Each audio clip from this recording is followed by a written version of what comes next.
بس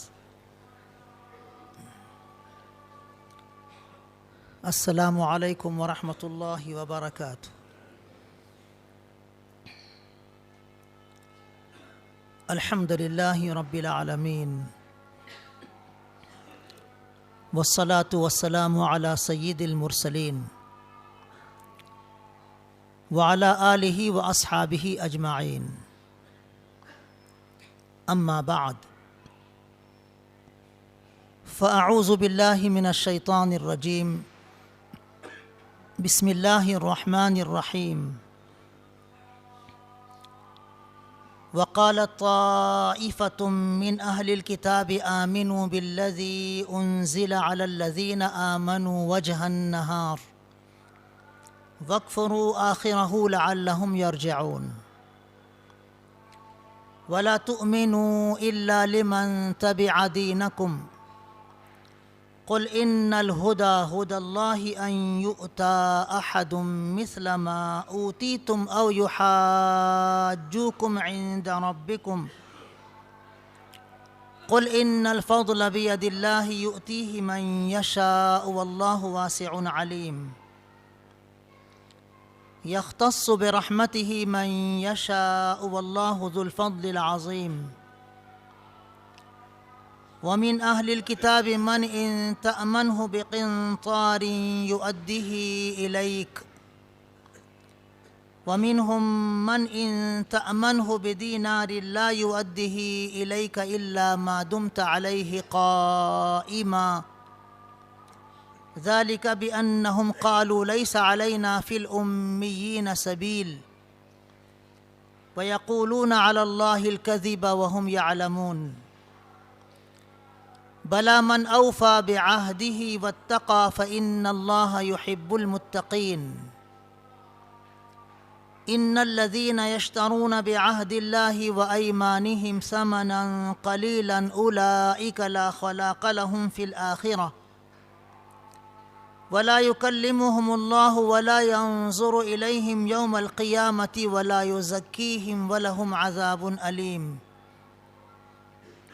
وَإِنَّ مِنْهُمْ لَفَرِيقًا يَلْوُونَ أَلْسِنَتَهُمْ بِالْكِتَابِ لِتَحْسَبُوهُ مِنَ الْكِتَابِ وَمَا هُوَ مِنَ الْكِتَابِ وَيَقُولُونَ هُوَ مِنْ عِنْدِ اللَّهِ وَمَا هُوَ مِنْ عِنْدِ اللَّهِ وَيَقُولُونَ عَلَى اللَّهِ الْكَذِبَ وَهُمْ يَعْلَمُونَ ما كان لبشر أن يؤتيه الله الكتاب والحكم والنبوة ثم يقول للناس كونوا عبادا لي من دون الله ولكن كونوا ربانيين بما كنتم تعلمون الكتاب وبما كنتم تدرسون ولا يأمركم أن تتخذوا الملائكة والنبيين أربابا أَيَأْمُرُكُمْ بِالْكُفْرِ بَعْدَ إِذْ أَنْتُمْ مُسْلِمُونَ۔ محترم بھائیو، بزرگو، دوستو، یہ تیسرے پارے کا 16واں رکوع ہے۔ اس رکوع میں اللہ پاک نے یہودیوں کی شرارتیں اور ان کی امانت میں خیانت کو بیان کر کے اللہ کی کتاب توریت میں جو وہ تحریف کیا کرتے تھے، اپنے من سے کچھ جملے اللہ کی کتاب میں داخل کر دیا کرتے تھے، اس شرارت کو بھی اللہ نے بیان فرمایا ہے۔ اس کے بعد اللہ پاک نے ایک عمومی بات ارشاد فرمائی ہے جو ہم مسلمانوں کے لیے بھی بہت اہم ہے، کہ جھوٹی قسم کھا کے دنیا کا تھوڑا سا مال حاصل کرنا ہمارے لیے آخرت کی بہت بڑی ناکامی اور بہت بڑا نقصان ہے۔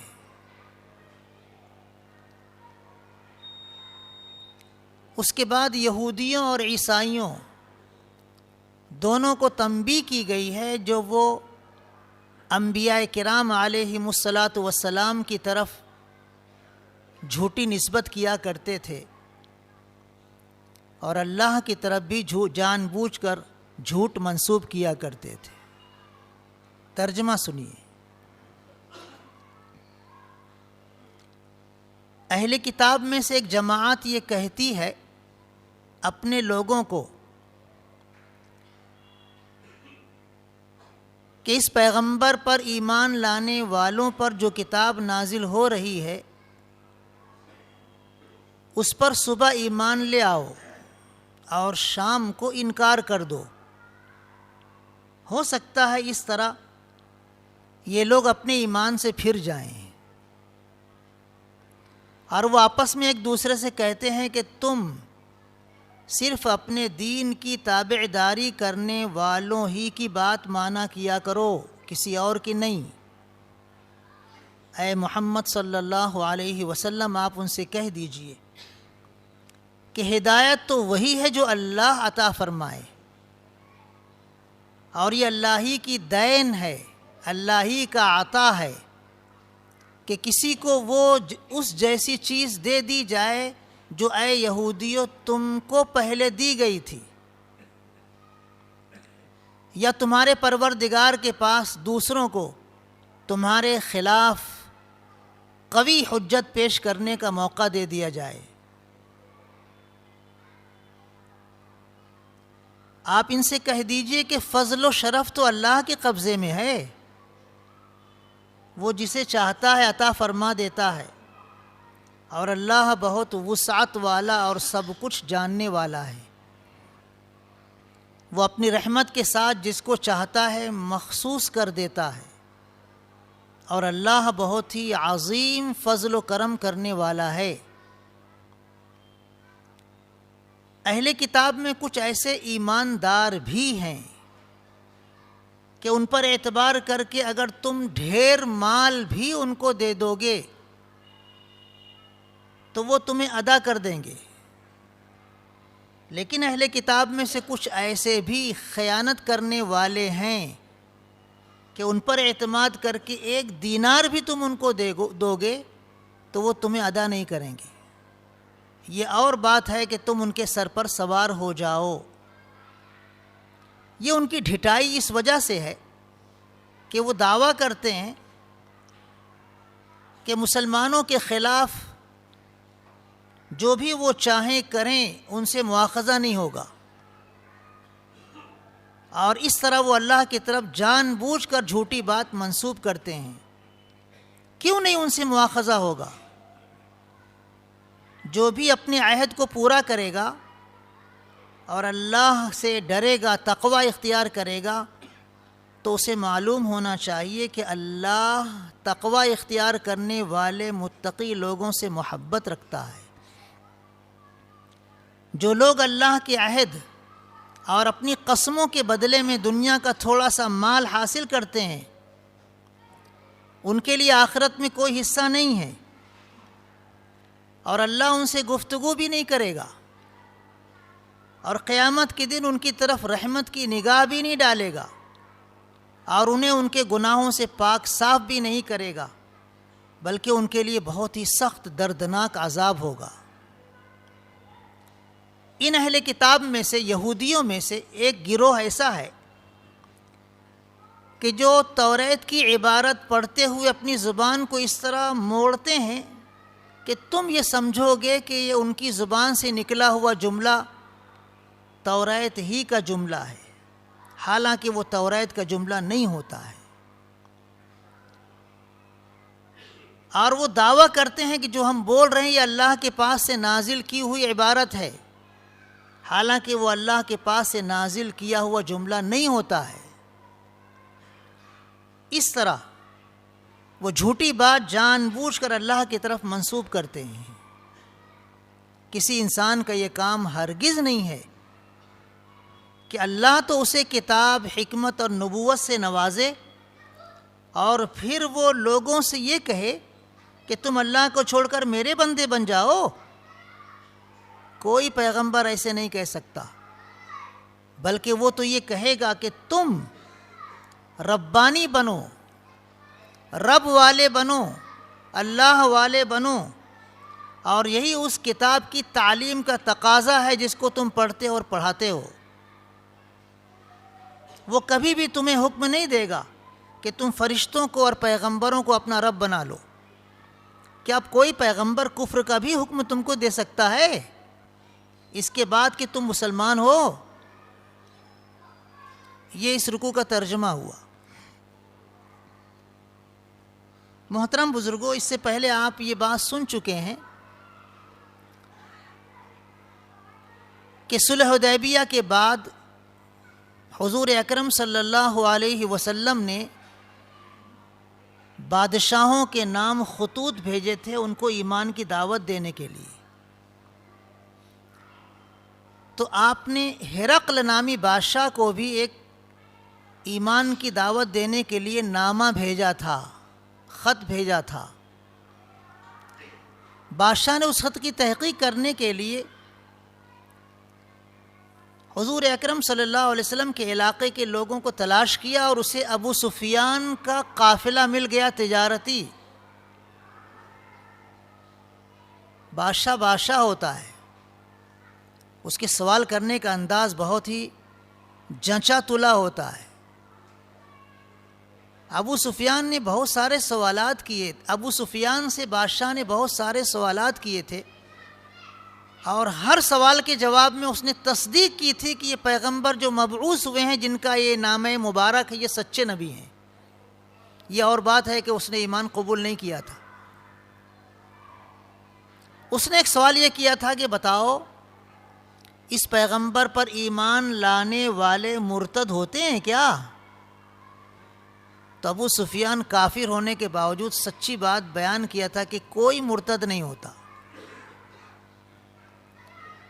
تو ہرقل بادشاہ نے اس جواب کو سن کر کہا تھا کہ ایمان کی یہی حقیقت ہوتی ہے کہ جب وہ رگ رگ میں پیوست ہو جاتا ہے اور اس کی بشاشت قلب میں اتر جاتی ہے تو پھر ایمان سے کوئی ہاتھ دھوتا نہیں ہے، چاہے جان سے ہاتھ دھو بیٹھے۔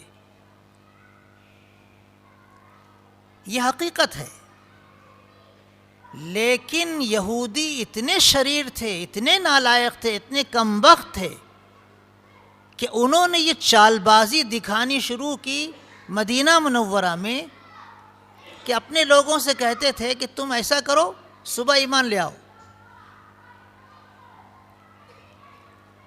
اور پھر شام کو انکار کر دینا، مرتد ہو جانا، اور لوگوں سے کہہ دینا کہ ارے ہم تو مسلمان ہوئے تھے، اسلام میں، مسلمانوں میں، حضور اکرم صلی اللہ علیہ وسلم میں ہمیں کوئی ایسی چیز نظر نہیں آئی کہ ہم اس دین کو اپناتے، اس لیے ہم مرتد ہو گئے۔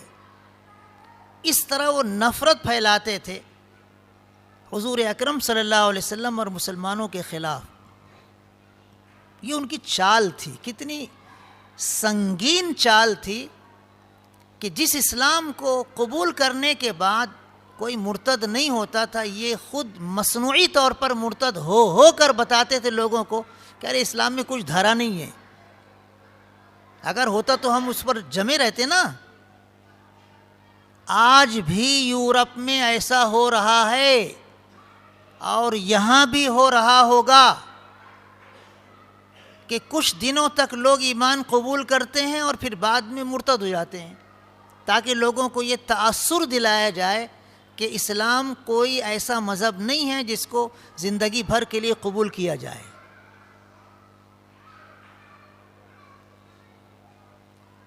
حضور اکرم صلی اللہ علیہ وسلم پر ایک ایسا ہی یہودی ایمان لایا تھا۔ کچھ دنوں تک حضور اکرم صلی اللہ علیہ وسلم کے ساتھ رہا، لکھنا جانتا تھا تو وحی بھی لکھا کرتا تھا، قرآن کی آیت نازل ہوتی تھی یہ لکھتا تھا۔ کچھ دن رہا، اس کے بعد مرتد ہو گیا اور کیا کہنا شروع کیا، کہہ رہے محمد صلی اللہ علیہ وسلم کو تو کچھ آتا ہی نہیں ہے، جو میں لکھ کر دیا کرتا تھا وہی پڑھ کے سناتے ہیں، اسی کو یاد کر کے لوگوں کو بتاتے ہیں، سناتے ہیں۔ اللہ جب تک ڈھیل دیتا ہے جب اللہ پکڑتا ہے کسی مجرم کو تو اس کی پکڑ سے کوئی طاقت چھڑا نہیں سکتی. اللہ نے اس کو ڈھیل دی اور جب وہ مرا ہے تو دیکھو کیسی سخت سزا اللہ نے اس کو دی ہے. اس کی قوم کے لوگوں نے اس کے مرنے کے بعد اس کو قبر میں دفن کر دیا. دوسرے روز کیا دیکھتے ہیں کہ قبر کھدی ہوئی ہے اور اس کی لاش باہر پڑی ہوئی ہے. تو یہودیوں نے یہ کہنا شروع کر دیا کہ مسلمانوں نے ہمارے آدمی کی لاش کو اس طرح اکھاڑ کر باہر پھینک دیا ہے کیونکہ وہ پہلے ایمان لایا تھا، بعد میں منکر ہو گیا تھا، بعد میں مرتد ہو گیا تھا، تو مسلمانوں نے دشمنی نکالی ہے. اس طرح مسلمانوں کے خلاف انہوں نے اپنے دل کی بھڑاس نکالی. پھر قبر کو اور گہرا کھود کر اس کو دفن کر دیے. دوسرے روز پھر اس کی لاش باہر پڑی ہوئی ہے. پھر آ کر یہی الزام لگایا کہ مسلمانوں نے اور ذرا گہرا گڑھا کھود کر ہمارے آدمی کی لاش کو باہر پھینک دیا عناد اور دشمنی میں. اس کے بعد اتنا زیادہ گہرا گڑھا کھودا جس کو باہر نکالنا تقریباً مشکل اور ناممکن تھا. ایک دم اندر تک اس کو دبا دیے، لیکن پھر دوسرے دن دیکھے تو اس کی لاش باہر پڑی ہوئی تھی. تو خود وہ یہ کہنے لگے کہ نہیں، یہ مسلمانوں کا کام نہیں ہے، یہ اسی آدمی کی شرارت تھی جو زندگی میں اس نے یہ کام کیا تھا کہ ایمان لا کر ارتداد کی راہ اختیار کی. اللہ کی طرف سے اس کو سزا دی گئی. انہوں نے خود اعتراف کیا اور چھوڑ دیا اس کو، ویسی پڑی رہی اس کی لاش. مرتد ہونے والے اس طرح اسلام کو بدنام کرنے کی کوشش کرتے ہیں. یاد رکھیں اگر اللہ کا کوڑا برسے گا نا تو کچھ سجھائی نہیں دے گا. اللہ جب ظالم کو پکڑتا ہے تو پھر اس کی پکڑ سے کوئی چھڑا نہیں سکتا.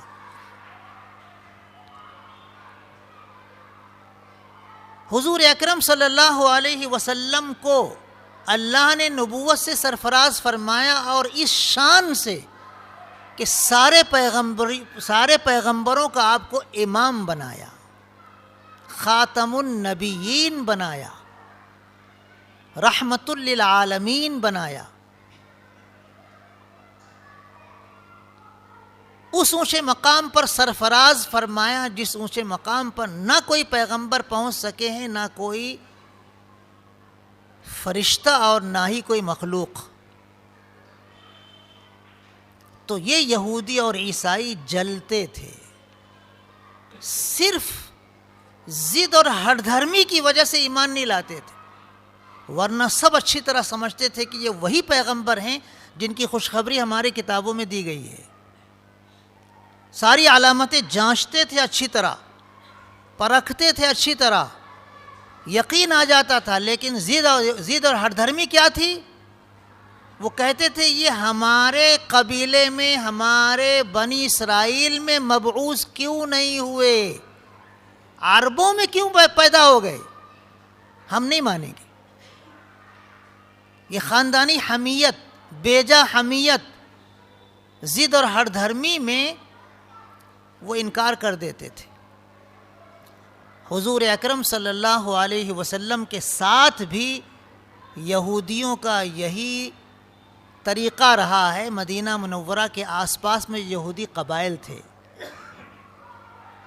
قبیلہ بنو قریظہ، قبیلہ بنو نضیر، یہ دونوں بہت بڑے بڑے قبائل تھے.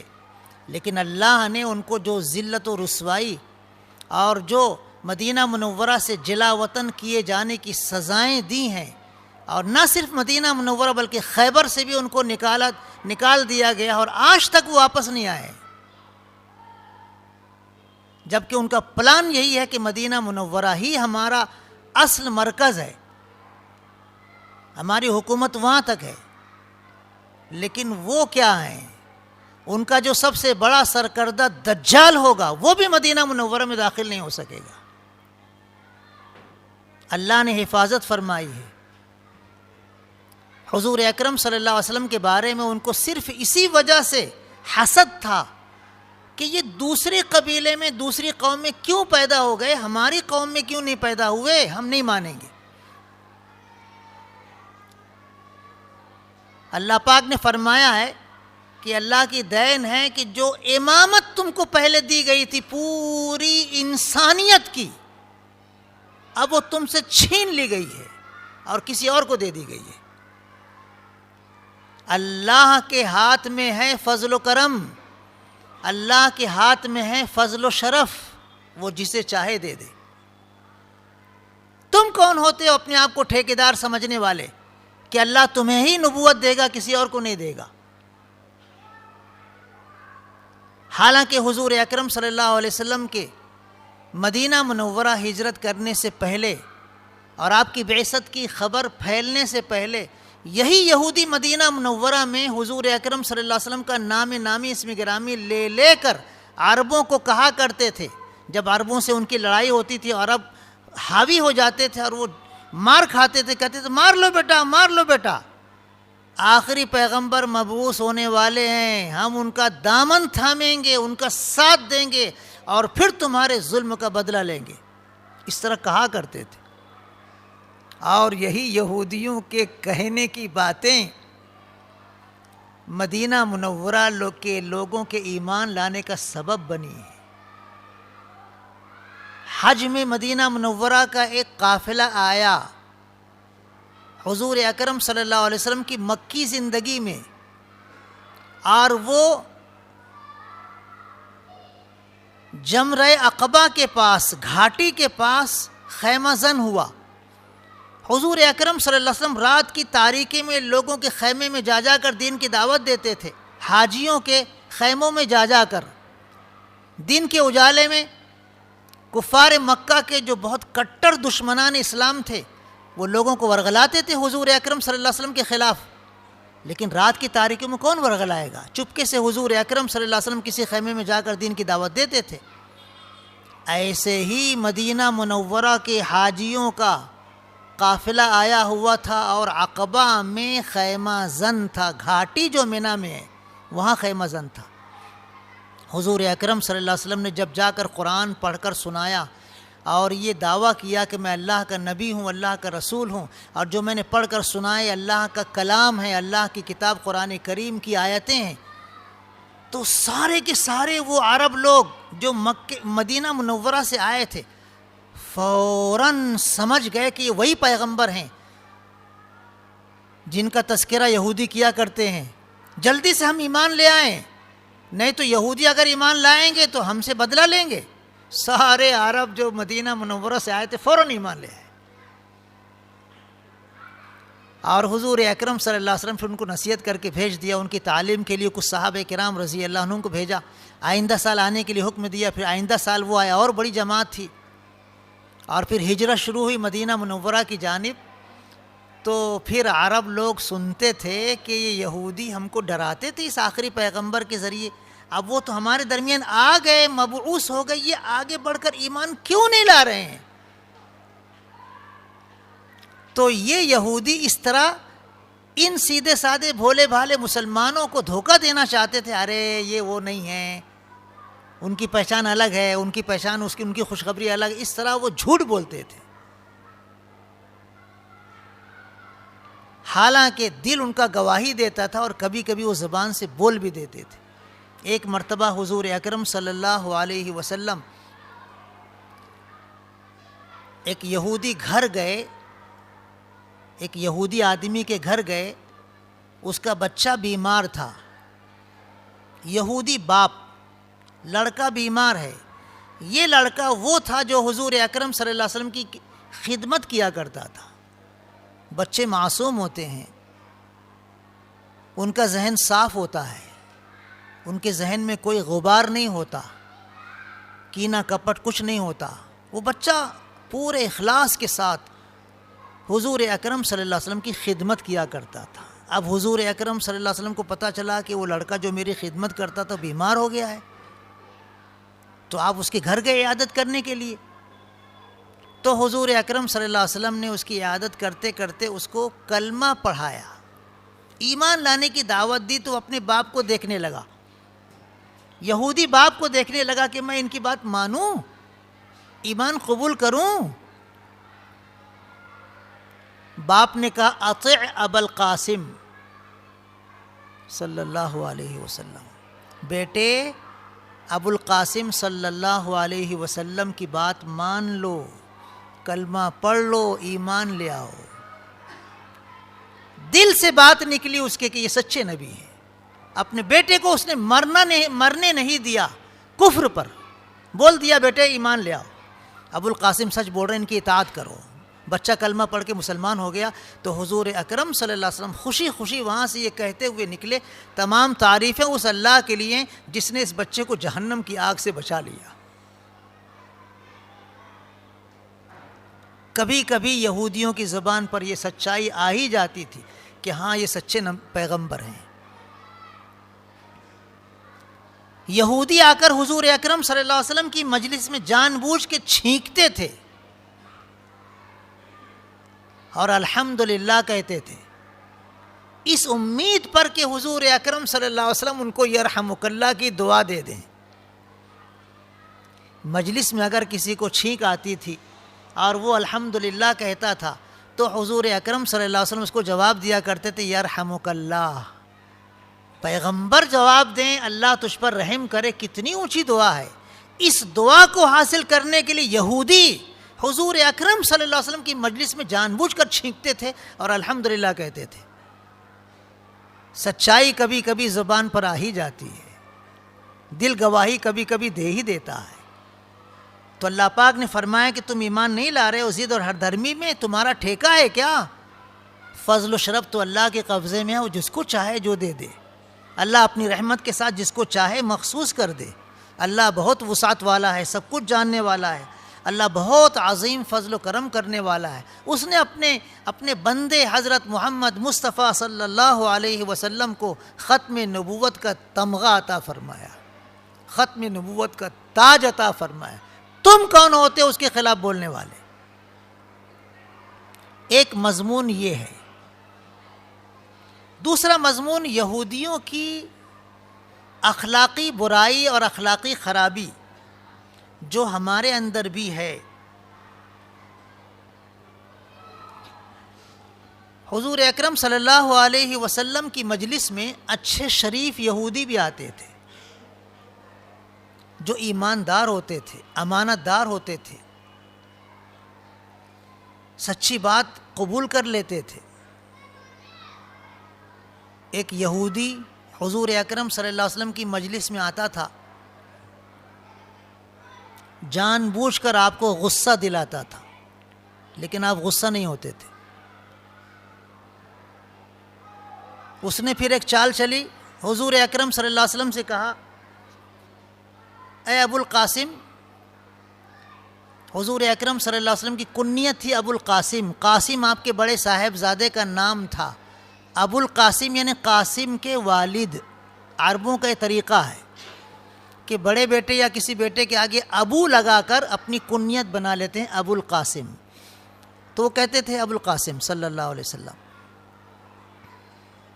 تو اس یہودی نے آ کر حضور اکرم صلی اللہ علیہ وسلم سے کہا اے ابو القاسم، آپ لوگوں سے ادھار لے لیتے ہیں، کبھی کوئی دیتا ہے کبھی نہیں دیتا ہے. میں مالدار ہوں، مجھ سے جتنا آپ چاہیں لے لیں، میں ہر وقت دینے کے لیے تیار ہوں. حضور اکرم صلی اللہ علیہ وسلم اس سے ادھار لینے لگے، دوسروں کی ضرورت پوری کرنے لگے. آپ تو رحمت مجسم تھے، کوئی ضرورت مند آتا تھا آپ کے پاس نہیں ہوتا تھا ادھار لے کر دے دیتے تھے. اب موقع کی تلاش میں تھا وہ. جب اچھا خاصا قرض اس کا ہو گیا تو ایک دن آ کر اس نے کہا اے ابو القاسم میرا پیسہ واپس کرو، جتنا آپ نے قرض لیا لاؤ. تیز لہجے میں بات کرنے لگا. حضور اکرم صلی اللہ علیہ وسلم نے کہا اس وقت میرا ہاتھ خالی ہے، میرے پاس کچھ نہیں ہے، جب میرے پاس کچھ آئے گا پہلی ہی فرصت میں تمہیں دے دوں گا. نہیں، بالکل نہیں، ابھی دو، میں تم کو جانے نہیں دوں گا. یہیں مجھ کو پیسہ چاہیے، مجھ کو میرا قرض چاہیے، گھر جانے نہیں دوں گا. ظہر کی نماز ہو گئی، عصر کی نماز ہو گئی، مغرب کی نماز ہو گئی، عشاء کی نماز ہو گئی، اس نے گھر جانے نہیں دیا. اتنا سخت رویہ اس نے اختیار کیا. صحابہ کرام رضی اللہ عنہ گھور گھور کے دیکھ رہے تھے. تو حضور اکرم صلی اللہ علیہ وسلم نے تاڑ لیا اور کہا نہیں، اس کا حق ہے مجھ پر، حق والے کو بولنے کا بھی حق ہوتا ہے، تم اس کو گھور گھور کر مت دیکھو. دوسرے دن وہ شخص گیا، غسل کر کے آیا اور آ کر کہنے لگا اے اللہ کے رسول،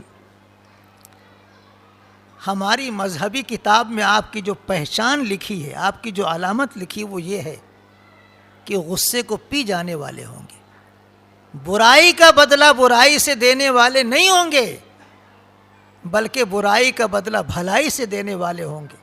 میں آپ کے ساتھ برا سلوک کرتا رہا، لیکن آپ اس کا جواب بھلائی سے ہی دیتے رہے، بلکہ آپ کے ساتھی مجھ پر ناراض ہو رہے تھے، آپ ان کو سمجھانے لگے. اپنے حمایتوں کی حمایت پا کر آپ میرے خلاف نہیں ہو گئے، ان کو سمجھانے لگے.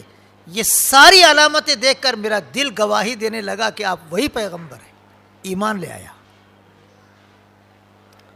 اور کہنے لگا اے اللہ کے رسول، میں بہت مالدار ہوں، میرے پاس بہت مال ہے، آپ کو جتنا لگے لے لیجئے، ادھار نہیں، میری طرف سے وہ ہدیہ ہے، میری طرف سے وہ تحفہ ہے، لے لیجئے. آدھا مال اس نے لا کر دے دیا، اللہ کی راہ میں دے رہا ہوں. کچھ سچے ایسے ہوتے تھے ایماندار، تو اللہ پاک نے ان کی تعریف کی ہے اور فرمایا ہے کہ اہل کتاب میں سے کچھ وہ ہیں کہ اگر ان پر اعتبار کر کے تم بہت ڈھیر مال ان کو دے دو تو وہ تم کو ضرور ادا کر دیں گے، واپس کر دیں گے، ڈبائیں گے نہیں. مسلمانوں میں بھی ایسے ایماندار ہیں، امانت دار ہیں، جو حقوق مکمل طور پر ادا کرتے ہیں، شمع برابر ذرہ برابر بھی کمی نہیں کرتے ہیں. لیکن پھر اللہ پاک نے فرمایا کہ اہل کتاب میں سے کچھ ایسے بھی خیانت کرنے والے بے ایمان ہیں کہ اگر 1 دینار بھی تم پر اعتبار کر کے دو گے، 1 دینار تو نہیں دیں گے تم کو.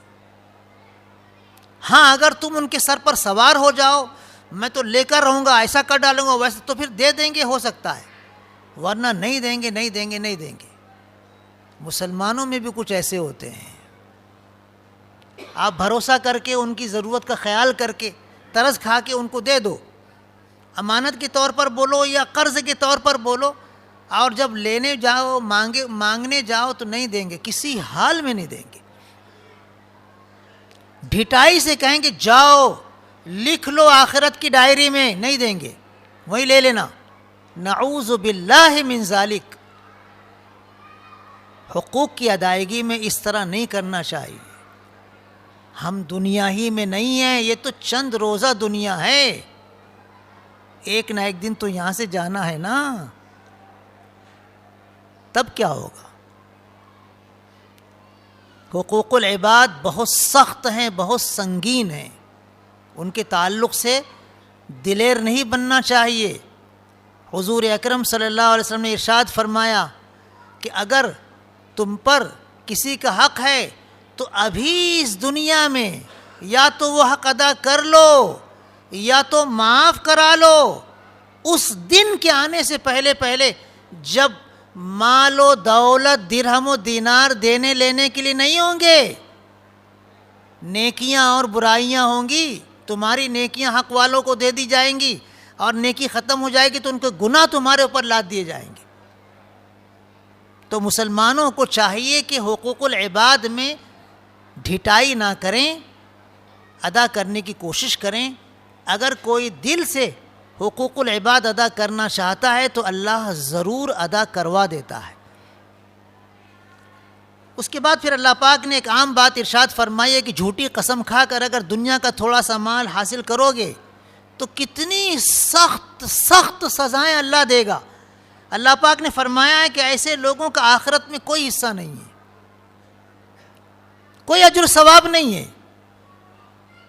خسارہ ہی خسارہ ہے، اور اللہ ان سے بات تک نہیں کرے گا، اللہ ان کی طرف رحمت کی نگاہ نہیں ڈالے گا. اور ان کے لیے بہت سخت دردناک عذاب ہوگا۔ اتنی سزائیں اللہ نے بیان فرمائی ہیں جھوٹی قسم کھا کر کسی کا مال ہڑپ کرنے کے بارے میں۔ آج تو لوگ باقاعدہ اپنے آپ کو ہمیشہ پیش کرتے رہتے ہیں جھوٹی قسم کھانے کی، ہاں میں تیار ہوں، کتنا دو گے؟ ہمارا یہ کردار ہے، ہم کو اتنا چاہیے، دو گے؟ ہاں لاؤ، چلو جا کے جھوٹی قسم کھاتے ہیں، جھوٹی گواہی دیتے ہیں۔ حضور اکرم صلی اللہ علیہ وسلم نے جھوٹی قسم کھانے، جھوٹی گواہی دینے کے جرم کو بڑے بڑے گناہوں کی فہرست میں ایسے بیان فرمایا تھا کہ آپ ایسے ٹیک لگا کر بیٹھے تھے۔ اب پوچھا گیا بڑے بڑے گناہ کون کون سے ہیں، اور بڑے بڑے گناہوں میں بھی بڑے بڑے گناہ کون سے ہیں؟ تو حضور اکرم صلی اللہ علیہ وسلم ٹیک لگا کر فرمایا شرک کرنا ہے، والدین کی نافرمانی کرنا ہے۔ اور جب یہ بولنا ہوا کہ جھوٹی گواہی دینا، جھوٹی قسم کھانا، تو آپ سنبھل کر بیٹھ گئے اور بار بار یہ بولتے رہے جھوٹی قسم کھانا، جھوٹی گواہی دینا بڑے گناہوں میں سے ہے، جھوٹی قسم کھانا، جھوٹی گواہی دینا بڑے بڑے گناہوں میں سے، بڑے گناہوں میں بھی بڑے گناہوں میں سے، بار بار بار بار بول رہے تھے، خاموش نہیں ہو رہے تھے۔ آپ کی بے چینی کو دیکھ کر، آپ کے غصے کو دیکھ کر صحابہ کرام رضی اللہ عنہم تمنا کرنے لگے تھے کاش آپ خاموش ہو جاتے۔ وہ آپ کی حالت دیکھی نہیں جا رہی تھی، جس قوت کے ساتھ، جس تاکید کے ساتھ آپ بول رہے تھے۔ تو کسی کا حق چاہے ایک معمولی سی لکڑی ہی کیوں نہ ہو، جھوٹی قسم کھا کر، جھوٹا عہد کر کے، جھوٹی گواہی دے کر نہیں حاصل کرنا چاہیے۔ پھر یہودیوں کی شرارت بیان کی گئی ہے کہ وہ توریت کی عبارت پڑھتے تھے، اور پڑھنے کا انداز ایسا ہوتا تھا کہ سامنے والا سمجھتے تھے کہ ہاں یہ توریت کی عبارت پڑھتے تھے، لیکن پڑھتے پڑھتے پڑھتے اپنا جملہ اس میں داخل کر دیتے تھے، اپنا جملہ داخل کر دیتے تھے۔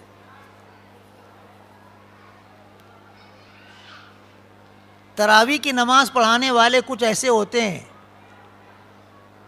قرآن یاد ہوتا نہیں ہے، اور ادھر کا جملہ ادھر کا جملہ ادھر کا جملہ، ادھر کی آیت ادھر کی آیت ادھر کی آیت، سے جوڑتے جوڑتے جوڑتے اس طرح پڑھتے ہیں کہ پیچھے کھڑے ہوئے لوگ سمجھتے ہیں واقعی کیا یاد ہے، واہ۔ اس میں کچھ جملے قرآن کے ہوتے ہیں، کچھ ادھر ادھر کے ہوتے ہیں، لیکن انداز ایسا رپا رپ پڑھنے کا ہوتا ہے کہ سننے والے سمجھتے ہیں کیا روانی ہے، واقعی واہ، پانی ایسا بہ رہا ہے۔ ایسے یہودی بھی نالائقی کیا کرتے تھے، اور توریت لا کر حضور اکرم صلی اللہ علیہ وسلم کے سامنے جھوٹ بولتے تھے۔ ایک یہودی مرد زانی، ایک یہودی عورت زانیہ، دونوں کا مقدمہ حضور اکرم صلی اللہ علیہ وسلم کے سامنے یہودی لوگ لائے اور کہنے لگے ابو القاسم، ہماری توریت کی روشنی میں آپ فیصلہ کرو کیا ہے، ان کی سزا کیا ہے؟ تو حضور اکرم صلی اللہ علیہ وسلم نے ان سے کہا بتاؤ، تم ہی بتاؤ تمہاری توریت میں کیا سزا لکھی گئی ہے؟ حضور اکرم صلی اللہ علیہ وسلم کے سامنے توریت کھول کے کیا بول رہے ہیں؟ ارے ہماری توریت میں تو سزا یہ ہے کہ ایسا جرم کرنے والے کا منہ کالا کر کے گدھے پہ الٹا بیٹھا کر گھما دو، بس ہو گئی سزا۔ گدھے کا منہ ادھر ہے تو ادھر مت بیٹھاؤ، ادھر کا منہ کر کے بیٹھاؤ، منہ کالا کر کے اس طرح الٹا بیٹھا کے گھما لو، بس یہی سزا ہو گئی۔ عبداللہ ابن سلام رضی اللہ تعالی عنہ جو یہودی عالم تھے اور ایمان لا چکے تھے، وہ بھی اس مجلس میں تھے۔ اس توریت پڑھنے والے سے کہنے لگے اے اپنا ہاتھ ہٹا۔ ہاتھ ہٹایا، وہ ادھر کا پڑھ رہا تھا ادھر کا پڑھ رہا تھا، کچھ بھی بک رہا تھا۔ جب ہاتھ ہٹایا تو وہاں اصل عبارت موجود تھی کہ زنا کرنے والے اور زنا کرنے والی کو سنگسار کیا جائے گا، پتھر سے مار مار کر ہلاک کیا جائے گا۔ یہ شرارتیں کیا کرتے تھے توریت میں۔ اس کے بعد پھر ایک شرارت ان کی اور اخیر میں بیان کی گئی ہے کہ وہ پیغمبروں کے بارے میں